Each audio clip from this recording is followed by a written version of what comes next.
standing firm. The hotel union is calling on local and international affiliates for support as they're accusing Atlantis of wrongful termination.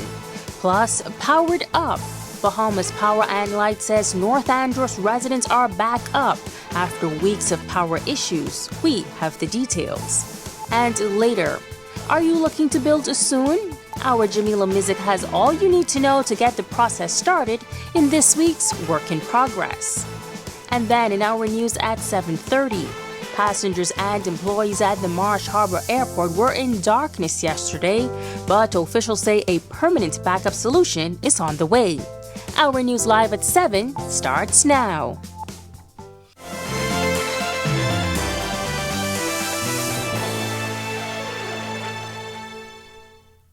Welcome to our news live at 7. Thank you so much for joining us. I'm Megan Shepard.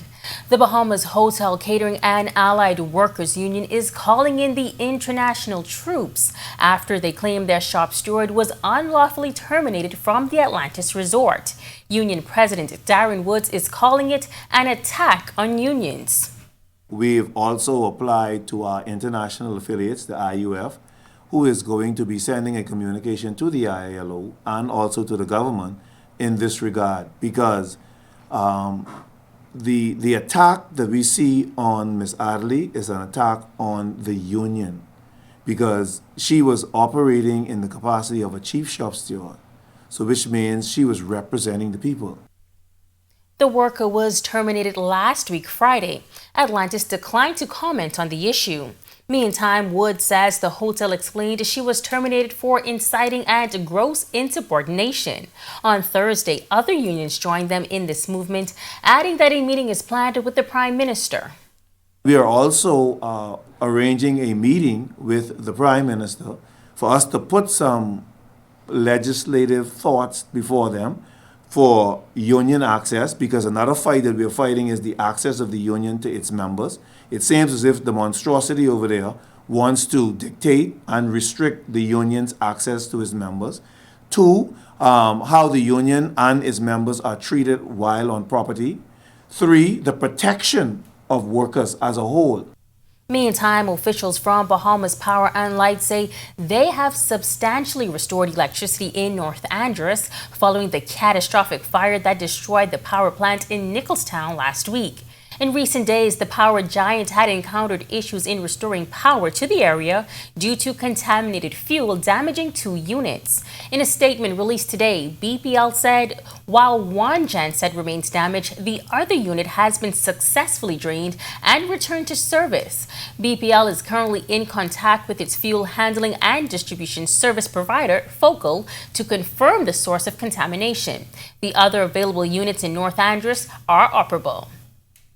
The Grand Bahama Port Authority responding to the concerns of residents that live at Lucayan Tower South, who say occupants deserve the basic right to safe and hazard-free place to live.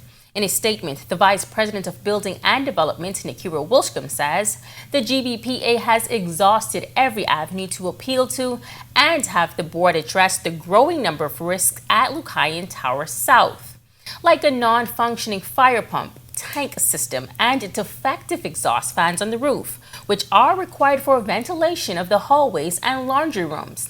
Additionally, the port official says the elevator is defective and limits mobility for residents, especially the elderly and those with health issues. The vice president says a final notice has been issued to the board in which they have 30 days to present a tangible plan of action, and if not, their certificate of occupancy will be revoked. Now, police have charged a 5th suspect in connection to a $9 million cocaine seizure in Long Island. Andretti Nixon denied charges of conspiracy to possess drugs with intent to supply, conspiracy to import drugs, and abetment to import drugs when he stood before Acting Chief Magistrate Roberto Reckley. The charges stem from the June 23rd discovery of over 1,000 pounds of cocaine by authorities while searching a Cessna aircraft.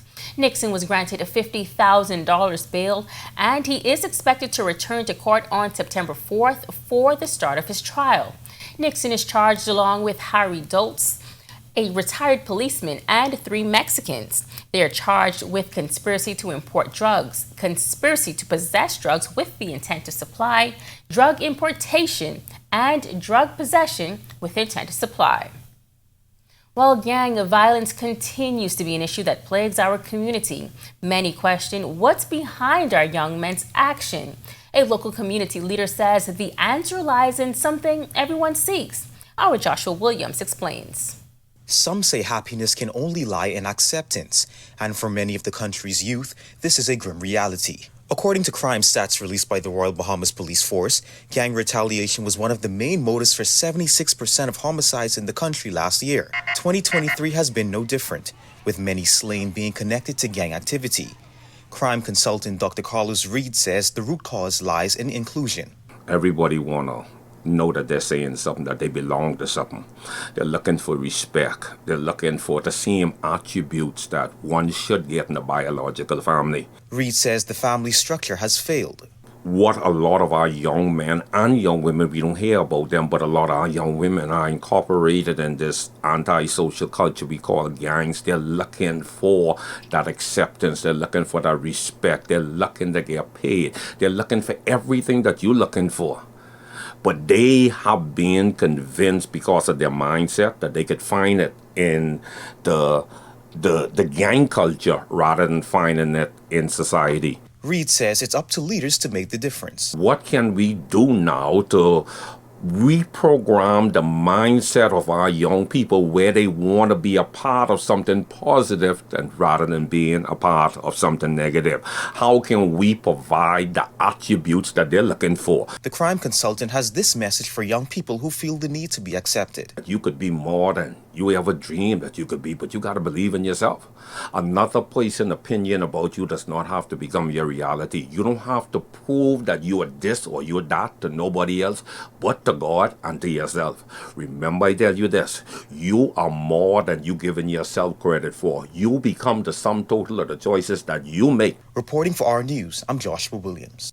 Great insight. Thanks, Josh. Well, it's time now for your first look at temperatures. Meteorologist Greg Thompson is standing by in the Weather Center. Greg? Yeah, thanks, Megan, and welcome everybody for our first look at weather on this TGIF. It is humid outside, partly cloudy skies. Temperatures not as warm as they were for the last couple of evenings. 84 degrees outside our studios right now. The winds are out of the east-southeast at 10 miles per hour, and your feels-like temperature hanging out near the 90-degree mark. Right now, it's 86 in Freeport, Marsh Harbor, Abaco. We pick up 88 in Allenstown, Bimini. Over in Great Harbor Key, Nichols, San Andreas, and in Governor's Harbor, you guys are 85. Central Bahamas, 86 in Kemps Bay.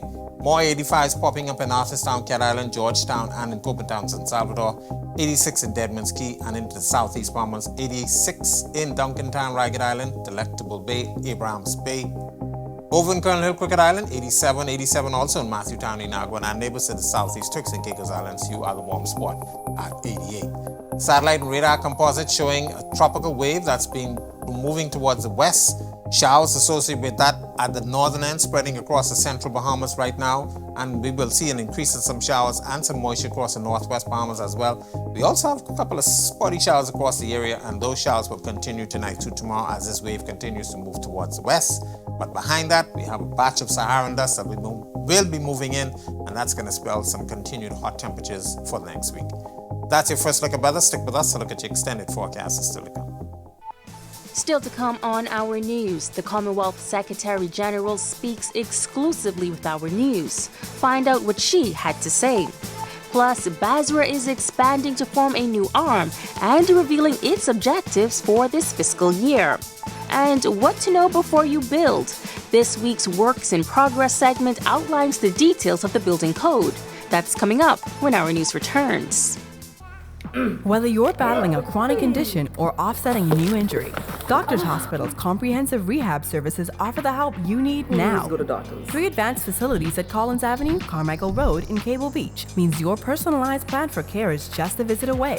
From physiotherapy to occupational therapy and speech and language pathology, our team approach is all about rebuilding together. For a full list of services, visit doctorshosp.com/rehabilitation. Doctors Hospital, trusted and best care now. Isn't your health worth it?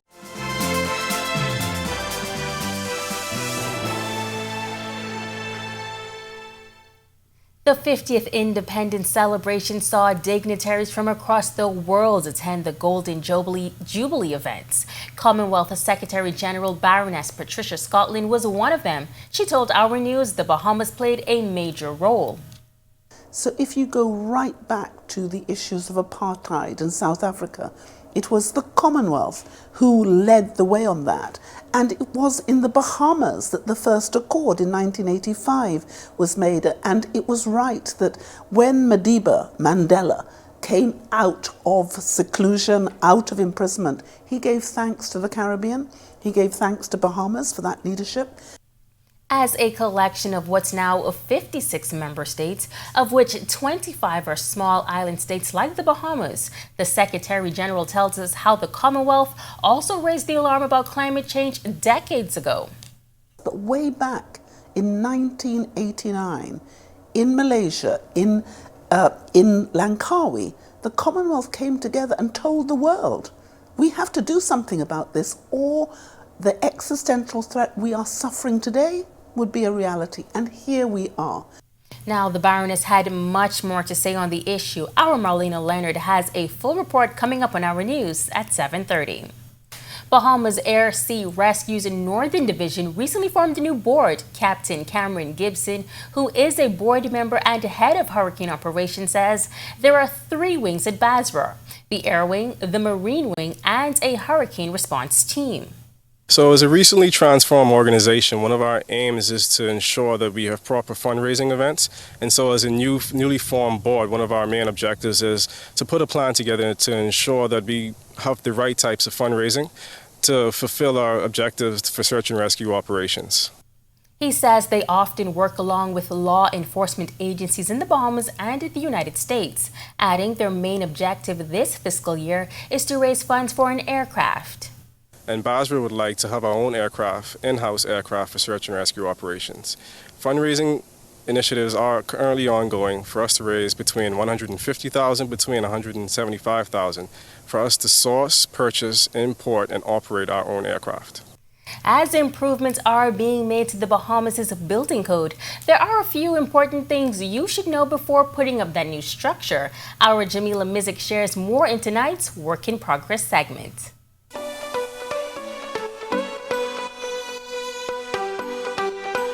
The latest edition of the Bahamas Building Code was last updated in 2003, and some 20 years later, the Ministry of Works has implemented a program to assist in updating the current building code.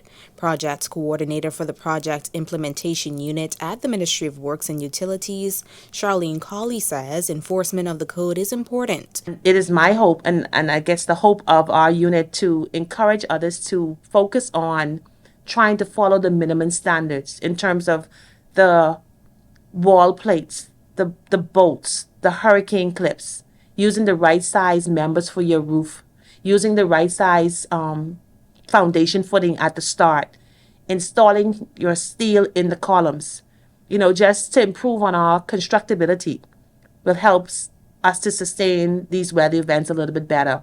And whether you're building a home or any other structure, she explains why this information should be important to you. When you hire a contractor, you actually pretty much are putting your faith in their work, right? So it's important that you, as the local, have an understanding of what you should be getting from your contractors or the persons you would hire to build something for you.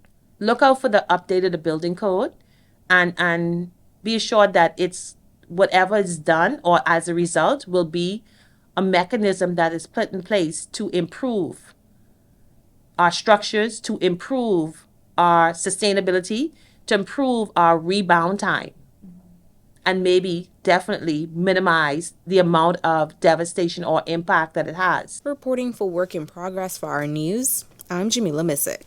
When Our News comes back from the break, we turn our spotlight to stories making headlines across the world as public sector workers in the United Kingdom are offered pay raises.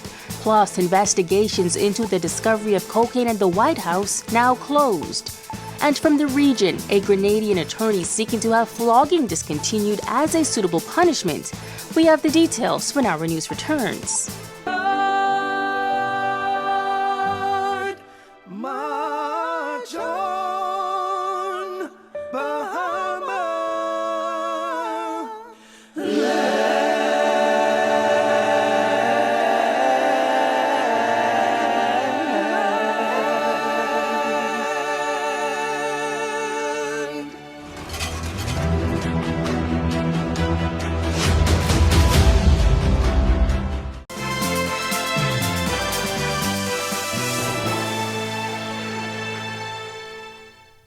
This is Our News. Welcome back. We turn our attention now to stories making headlines across the world.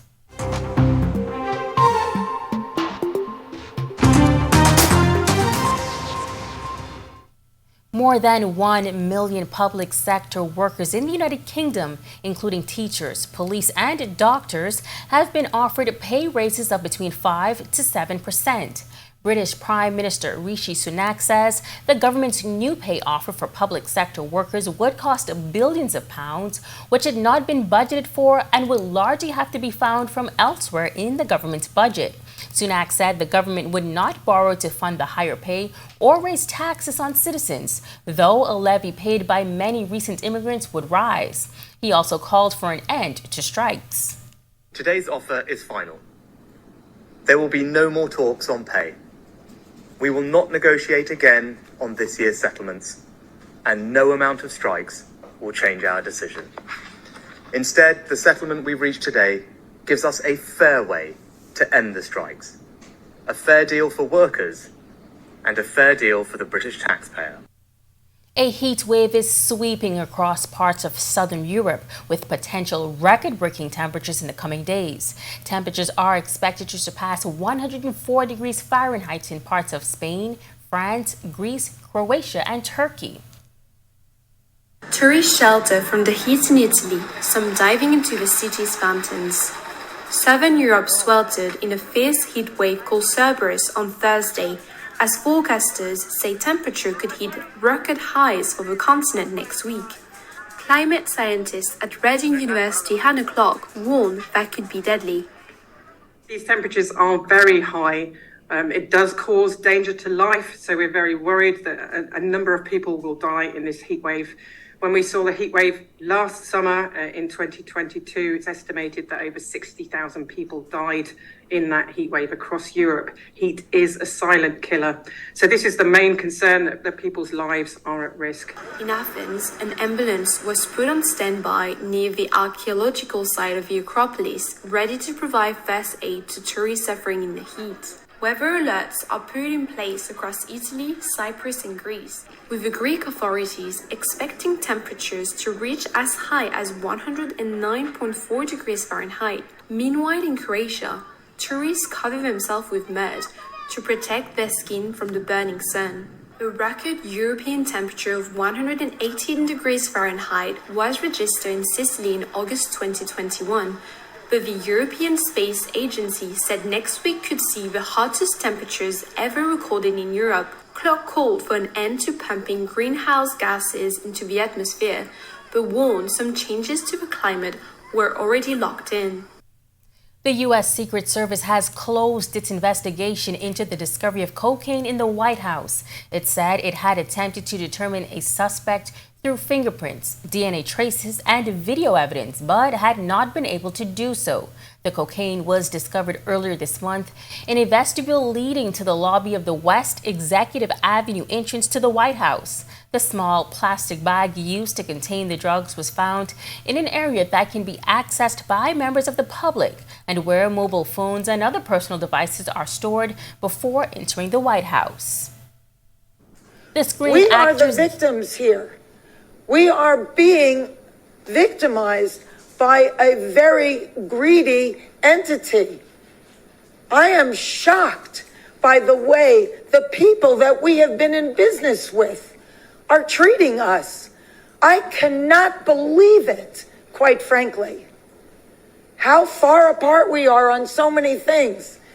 How they plead poverty, that they're losing money left and right when giving hundreds of millions of dollars to their CEOs. It is disgusting. Shame on them. They stand on the wrong side of history at this very moment. And that was President of the Screen Actors Guild, Fran Dresser. The Screen Actors Guild went on strike, marking the start of the largest shutdown Hollywood has seen in 40 years. The union wants streaming giants to agree to a fairer split of profits and better working conditions. The union is also asking for a guarantee that artificial intelligence and computer-generated faces and voices will not be used to replace actors. On Wednesday, SAG announced that it was unable to come to an agreement with major studios. Fran Drescher says a very seminal moment for actors working in the industry. And a Grenadian attorney has filed a motion in the High Court calling on the Grenada government to remove flogging as a penalty for people who are convicted for offenses in the magistrate court. Jerry Edwin argued Grenada is the only jurisdiction in the entire Western Hemisphere with this law on its books. Edwin insisted that for several decades, judicial officers and magistrates in particular have abused this form of punishment by ordering flogging for robbery, traffic offenses, offensive language, and all sorts of offenses not permitted under law. There were magistrates here that were flogging men just for traffic infractions. It's like the death penalty. Certain sentences you must wait before carrying out the sentence. A person who is flogged cannot appeal. Well, there were magistrates that didn't care. They take you right out of the courthouse to the police station, pull your pants down, and take the beating. A magnitude 3.5 earthquake was recorded near St. Kitts and Nevis. The UWI Seismic Research Center said it occurred around 1:56 a.m. on Thursday at a depth of 10 kilometers. According to automatic earthquake location from UWI SRC, the quake struck Basseterre, St. Kitts and Nevis, St. John's, Antigua and Barbuda, and Pointe-Pierre, Guadeloupe. Another quake occurred a few minutes earlier that was recorded near Barbados with a magnitude of 3.7. The tremor was felt in Barbados, St. Vincent and the Grenadines, and St. Lucia. There were no reports of injury or damage. Still to come in our news, today in history, find out interesting facts about the day that was July 14th.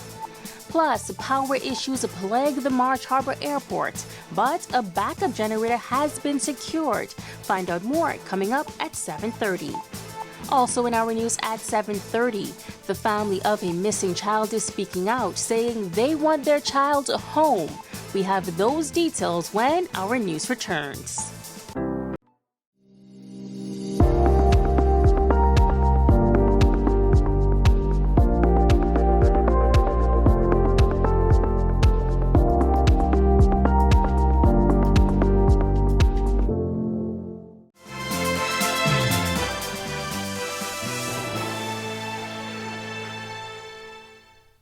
Welcome back. It's now time to turn our spotlight on events that shaped the day that was July 14th.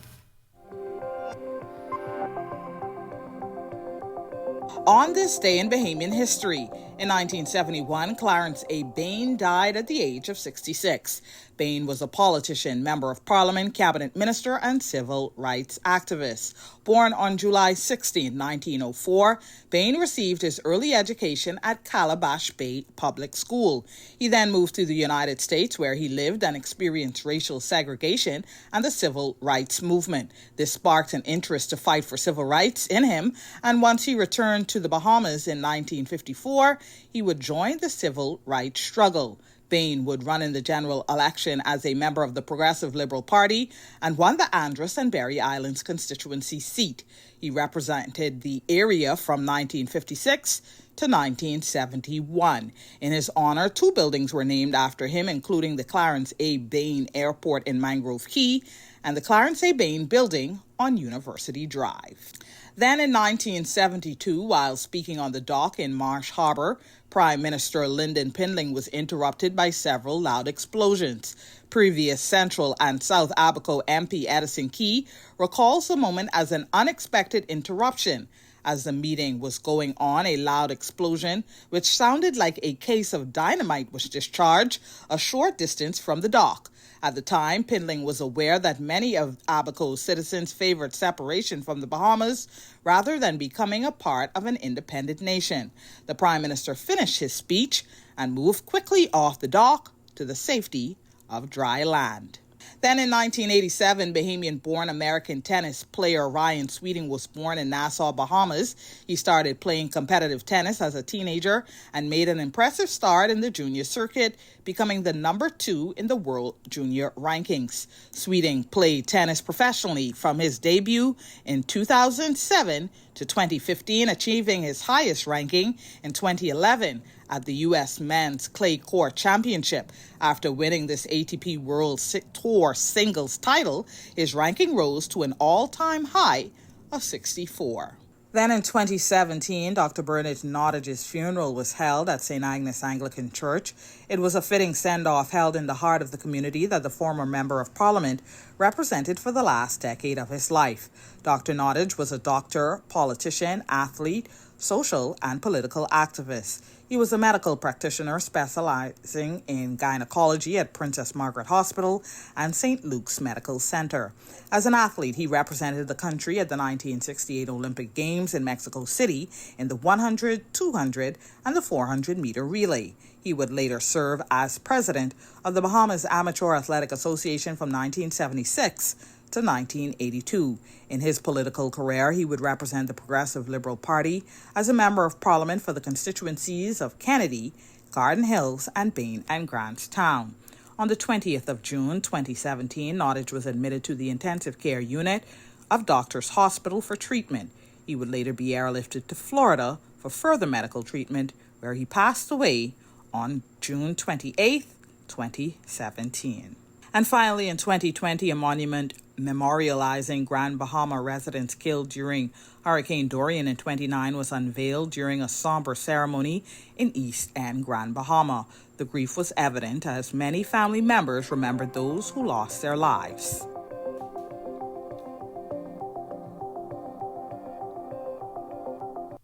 The skin, it's the body's largest organ and quite possibly the most vulnerable. And as we are currently experiencing extreme temperatures this summer, board-certified dermatologist at Family Medicine Center, Dr. Jamie Davis, is highlighting the importance of protecting the skin from the sun's UV rays. She says the two key things to remember are hydration and sunscreen. The more pigment you have a natural block for those rays. When it encounters pigment, they can't get down here where they do damage. And in darker skin, that's natural and that's built in. For lighter skin, we have to put sunscreen on top to block those rays. And if you do have darker skin, you're still not off the hook when it comes to using sunscreen, as those UV rays can still affect pigmented skin. We see pigmentary abnormalities a lot of the times. In terms of facial pigment changes if there isn't sunscreen, because dark skin can still tan, and a lot of people want to keep the color of their skin nice and even. So yes, sun protection is super important. While the market offers a wide array of products to treat a variety of skin conditions, Dr. Davis says these would not be necessary in the long run if you simply use preventative measures early on. As to when you should seek the advice of a dermatologist, if you start to see freckling, if you start to see brown spots, even scaly red spots, generally on the face, top of the ears, chest, those areas that are even back of the hands that are more exposed to the sun. So anything that's changing on your skin or growing or bleeding or not behaving properly, worth getting checked out. There are plenty of very benign, normal things that can grow on the skin, but to have a board-certified dermatologist help distinguish those from precancerous things is really important. But have no fear, there are treatment options. Some people just have freckling or pigment that they don't like. So then we just treat that sort of from a cosmetic perspective with sunscreen, certainly, and some lightening creams. If we start to see precancerous changes, little rough red spots, we can either treat them one by using a little cold liquid nitrogen spray or even cauterizing them or removing them surgically. Now, to watch that story again and for all of today's top stories, visit ournews.bs. That does it for our news at 7. Joining us now is our Italia Hall with the latest headlines. Happy Friday, Italia. Happy Friday, Megan. I've been looking forward to it. I know you got to be here tomorrow, but yes. I'm looking forward to the weekend. All right, Megan. Well, power issues at Abaco's main airport and many mourning the death of a former journalist and radio personality. Here are your latest headlines. In the dark, first tonight on Our News Live at 7:30. Hear how employees at the Leonard M. Thompson International Airport in Abaco were forced to work in the dark due to a major power outage. Also, following years of water disruptions on the island of Eleuthera, the Member of Parliament responsible says service is now improved. We have his full comments. Plus, a mother is desperately searching for her son on the island of Exuma. And later, gaining her wings, a veteran journalist, radio personality, and award-winning gospel artist has died. Tonight, we speak with those who remember her fondly. Our News Live at 7:30 starts in a moment. With over 25 years in business, nothing says commitment to our people, culture, and service like Rev. And this year is no different. We will continue to elevate your home experience for you to create and share memories for years to come, while keeping you connected to the people and things you love most. Our pledge to provide quality service each year remains true. Rev is made for you. Embrace technology and the digital transformation for better business results. For small business owners, it's essential to understand how technology can affect operational efficiencies. Modern communication relies on technology, and your customer service depends on communication. With proper tools like our fixed and mobile services, we help you stay connected. For solutions that work, ask the experts. Call Cable Bahamas Business Solutions.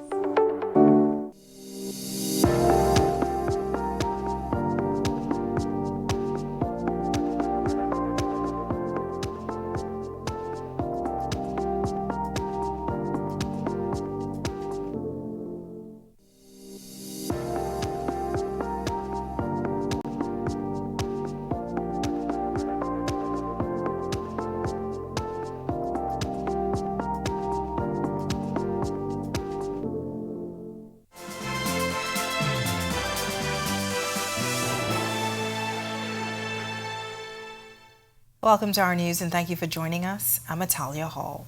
Passengers passing through Abaco's airport met with darkness yesterday. As the facility is without a functioning generator, employees and passengers were forced to deal with the heat until power was restored. But as Berthing McDermott tells us, officials say a permanent solution is little over a month away. It's the custom officer with the flashlight. The Leonard M. Thompson International Airport was in complete darkness Thursday following a power outage, leaving employees to have to carry out their duties in the dark. In this video that's making the rounds on social media, you see what appears to be a customs officer walking with a flashlight. But what happened to the backup generator? Bahamas Public Services Union President Kimsley Ferguson seeks to explain. There is a generator in place that has been dysfunctional for some time, I think about a year or so. And so there's no backup electricity being generated to the building in the absence of BPL's connection. We can tell you the original backup generator has been down since Hurricane Dorian. Ferguson said he reached out to airport authority officials but got no response. He's concerned about members being able to carry out their duties. When the power is out, the staff there are unable to do their jobs properly.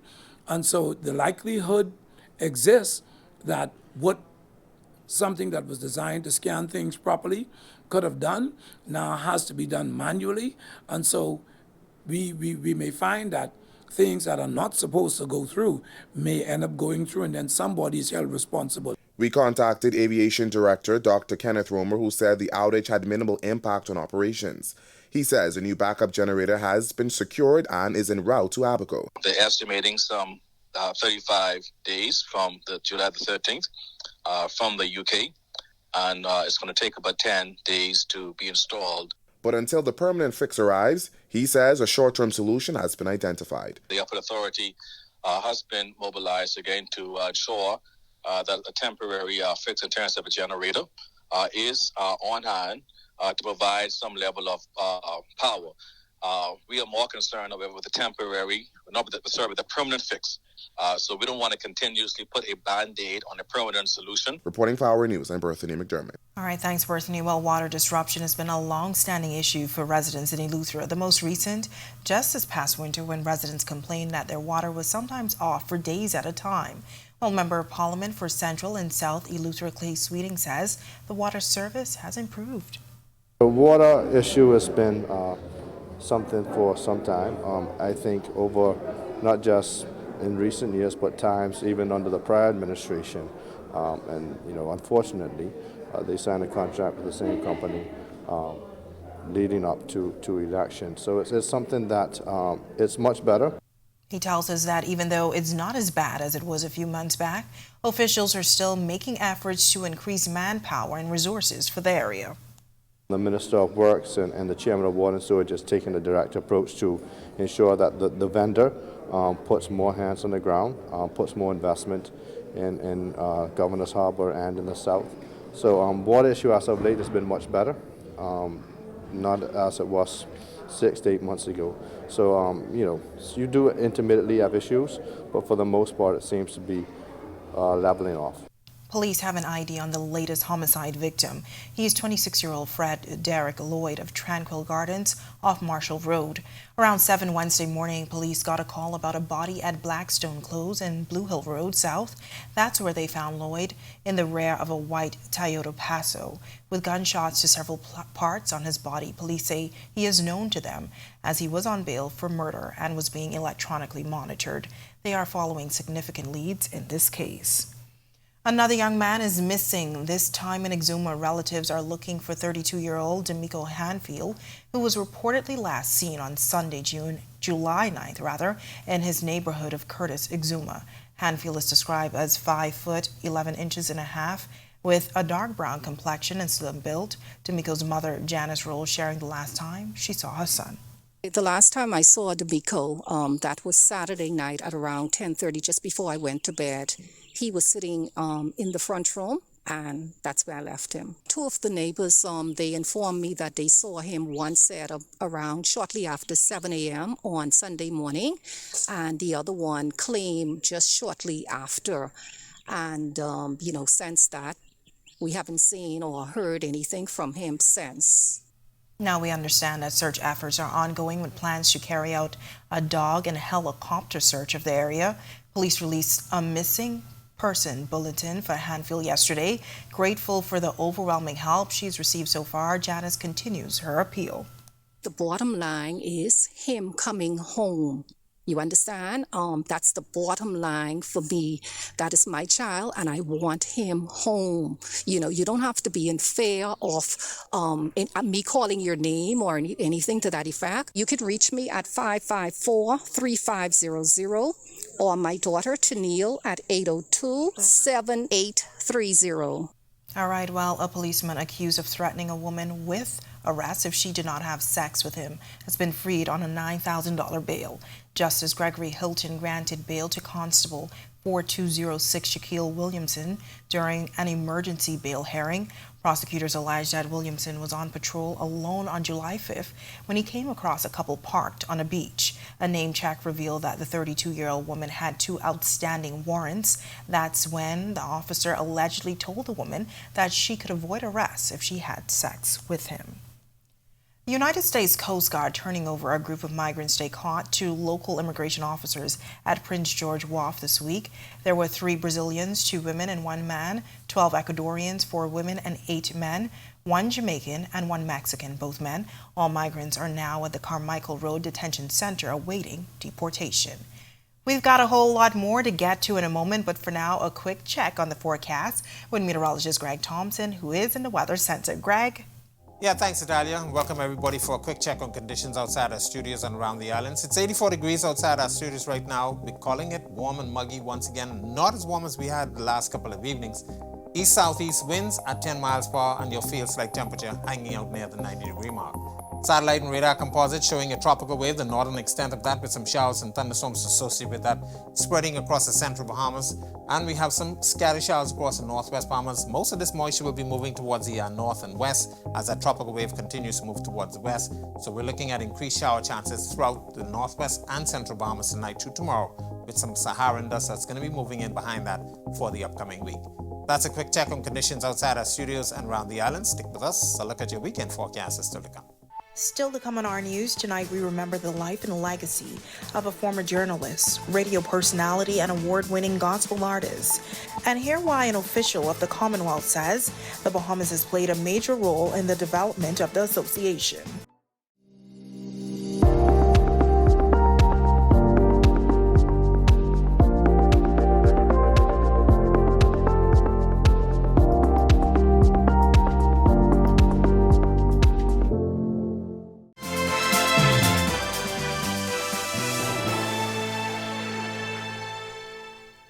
Condolences pouring in on social media over the passing of former journalist, radio personality, and Bahamian Award-winning gospel recording artist Vanessa Clark. Clark, affectionately known as Divine Lady, passed away this morning at the age of 48. Fellow Bahamian gospel artist Pastor Simeon Ouden among those expressing condolences, telling Our News she will be missed. Vanessa has been a very influential young lady. Great-spirited young person, and someone that enjoyed her craft in broadcasting and as a artist. And we're going to miss her presence, even when she was with us, but not on stage. She was very influential. Now, Clark was recently named as one of the 50th anniversary Bahamian Gospel honorees and was expected to receive her award during the 50th anniversary Gospel Honors this Sunday. Event organizer Kevin Harris says it was a unanimous decision to recognize the gospel gem. Vanessa was just a very gifted and multi-talented young lady, and I mean, just someone who was so easy to work with and get along with, and just so bubbly and full of life. And so we felt that she qualified for the honors and the award, and we intend to ensure that during the actual staging of the event this coming Sunday, that she is not only celebrated, but she will be honored. But we are going to be also planning something special in tribute to Vanessa. And condolences to her family from the entire Our News team. May her soul rest in peace. The Commonwealth Secretary General was in the Bahamas for our 50th independence celebrations, and in a sit-down interview with our Marlena Leonard, she shares her pride in how the Commonwealth and even the Bahamas have been leaders for change. And the Commonwealth has been at the forefront of development for the last 70 years. Commonwealth Secretary General Baroness Patricia Scotland is proud of how the Commonwealth has led the way for global change. She offers one example that she says shows how the Bahamas played a major role. So if you go right back to the issues of apartheid in South Africa, it was the Commonwealth who led the way on that. And it was in the Bahamas that the first accord in 1985 was made. And it was right that when Madiba Mandela came out of seclusion, out of imprisonment, he gave thanks to the Caribbean. He gave thanks to Bahamas for that leadership. As a collection of what's now 56 member states, of which 25 are small island states like the Bahamas, the Secretary General tells us how the Commonwealth also raised the alarm about climate change decades ago. But way back in 1989, in Malaysia, in Langkawi, the Commonwealth came together and told the world, we have to do something about this, or the existential threat we are suffering today would be a reality, and here we are. Probably the most influential aspect in recent years, she tells us, is the impact the Commonwealth had on the United Nations Sustainable Development Goals. But those goals were very much based on the Commonwealth Charter, which 2 years later, because we signed it in 2013, 2 years later, in 2015, the world agreed on the Sustainable Development Goals, which were basically our 16 articles plus partnership, which is inherent to everything we do. And next month, the Bahamas takes center stage again as the 13th meeting of Commonwealth Women's Affairs Ministers will take place here, where issues like domestic violence and gender inequality in political spaces will be discussed. Reporting for Our News, I'm Marlena Leonard.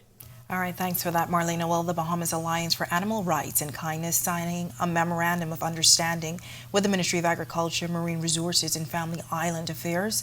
The MOU focuses on the establishment of over a 3-acre animal sanctuary in Nassau on land leased by BARC. Agricultural Minister Clay Sweeting. This MOU is a significant milestone that showcases BARC's dedication and commitment to providing a safe haven for animals in need. BARC's efforts will not only contribute to the welfare of these animals, but will also raise awareness about the importance of kindness and compassion towards all living beings. The sanctuary will serve as a refuge for animals that have been neglected, abused, abandoned, or have special needs. The minister says he hopes the facility will be more than a sanctuary and rehabilitation center for the animals, but also a hub for educating the public on animal care and responsible pet ownership. We hope that the animal sanctuary will also serve as an educational facility, raising awareness about the importance of animal welfare and responsible pet ownership. We are looking forward to seeing educational workshops to the local community, teaching them about proper care, compassion, and respect towards animals. By doing so, the sanctuary will play a crucial role in promoting a more compassionate and empathetic society. When Our News comes back from the break, a former Attorney General says the Bahamas will soon see a female Prime Minister. We have the full story. The Bahamas has a new archery record holder, and Luther's women record a wild overtime win against New Providence at the Bahamas Games. Don't go anywhere, our sports is coming right up. And light showers in the capital today, although temperatures remained hot. Greg is back with your weekend weather planner when Our News returns. Stay with us.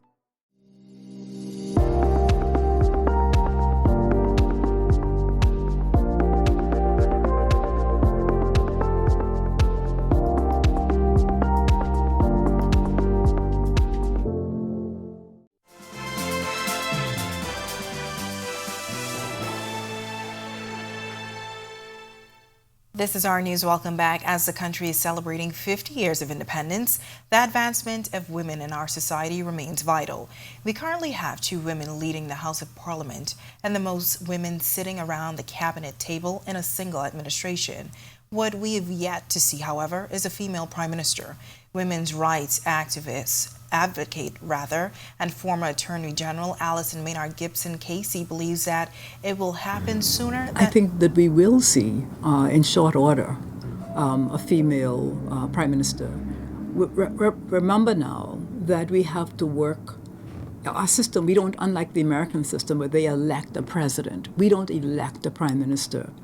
The prime minister is the head of the party that has the most seats in parliament. And we see more and more women running for parliament. We've seen female leader. We already had a leader of a political party. We've already seen women who have been chairman of the parties. And so it's inevitable that in short order we will see a woman as our prime minister. And I look forward to the day.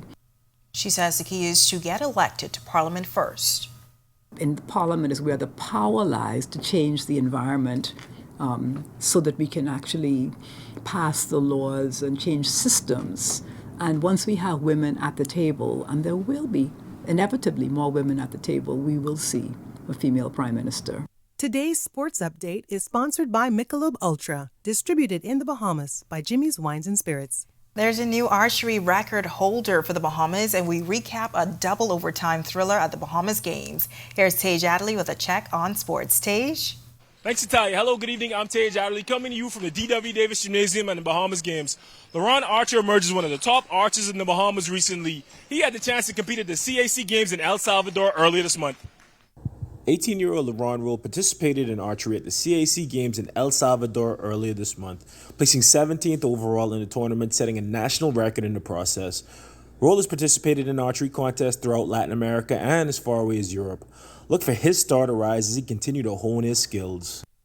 And speaking of skills, our ladies hoopers showed theirs off last night in a wild double overtime game at the Bahamas Games. Eleuthero's women's basketball team edged out New Providence's in a double overtime thriller to win in Bahamas Games pool play 63-59. Former Texas Longhorn and current overseas pro LaShawn Higgs led the way for Eleuther with 37 points and 13 rebounds, including a clutch fadeaway to send the game to its second overtime. I was very excited because I've never been to a Bahama Games, and I was told how impactful and how exciting it is. And I just, love to play against the Family Islands, against Nassau, against Freeport, meet new people, and just have fun. That'll do it for sports today. Reporting from DW Davis, I'm Tage Adderley. Have an amazing weekend. Still ahead on our news tonight, reunited, and it feels so good. Tonight, we tell you the story of how social media reconnected a missing dog with its owners. Plus, extremely hot temperatures today. Greg is back with your extended weather when our news returns.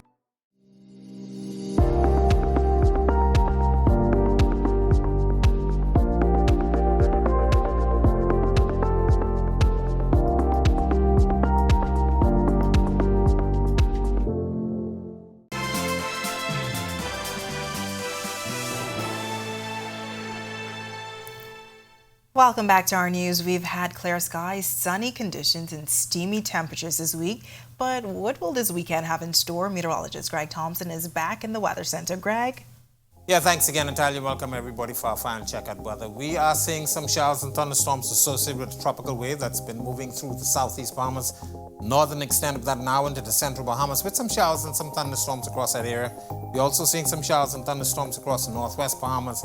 Most of this activity will continue through tonight and into tomorrow as this wave continues to move towards the west. So we're looking at some showers and some thunderstorms for Saturday and possibly even into Sunday. But behind that, a big batch of Saharan dust will be moving in, so we're looking at continued hot, hazy conditions beginning next week, and that should continue through the remainder of the week. And of course, shower chances will be lessened by then. We now have subtropical dawn out there, which is turning out in the open Atlantic, not really being a problem for anybody.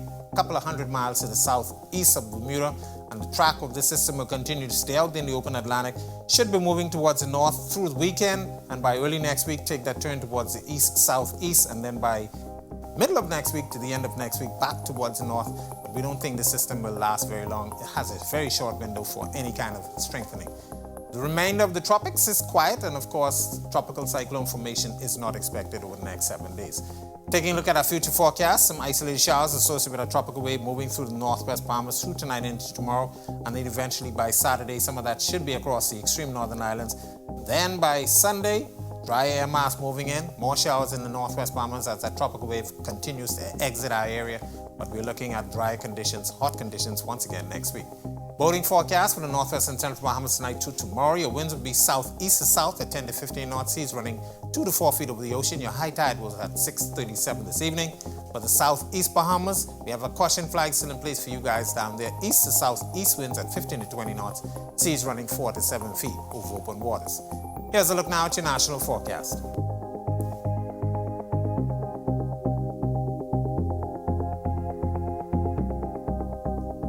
In your extended forecast, some showers in the forecast on Saturday, clearing on Sunday and Monday. Maybe an isolated shower thunderstorm by Tuesday. And of course, the remainder of the week rather quiet, but those temperatures will stay near the 90-degree mark with triple-digit indices expected. That's a look at our weather. Make it a safe night. Have a great weekend, everybody. Thanks, Greg. And now to a positive story. After weeks of searching and public posts, a missing dog has finally been reunited with his owners. One of them speaking to our news about her devoted commitment to finding the family pet and her tips for what you should do if you ever find yourself in that situation. Dutch Shepherd Farrell was missing for 3 weeks, but Hope Shelley Ann Radcliffe never gave up on the possibility of being reunited, posting every day in search of the loved one. I would say, yes, post about it every day. If you can put flyers out, alert your vets. If you know breeders, if you have the Crime Watch group like we did, get in as many Facebook or whatever social media groups that you can that are specifically designed for this type of thing. Because one of the groups, I think the name of it is lost and found pets in Nassau, Bahamas. So that group is specifically for when either you find someone's pet or your pet goes missing. And while the social media element was vital in reuniting the family with Pharaoh, Radcliffe says it's also important to go to the police if your family pet is missing, or better yet, take steps before anything happens to make it easier if they ever go missing.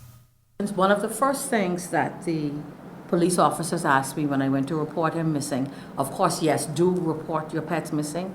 They are your personal property. And if somebody takes them for whatever reason, that is a criminal offense. But the first thing that they do ask you is, has your pet been microchipped? And you don't think about these things like you should until something happens. Of course, now we are going to take both dogs to be microchipped. And I'm so happy that Pharaoh was reunited with his family. We'll have much more on this heartwarming story coming up in Our News Weekend. And with that, we thank you for joining us for Our News tonight. On behalf of the entire team, I'm Natalia Hall. We'll see you tomorrow night. Have a great evening.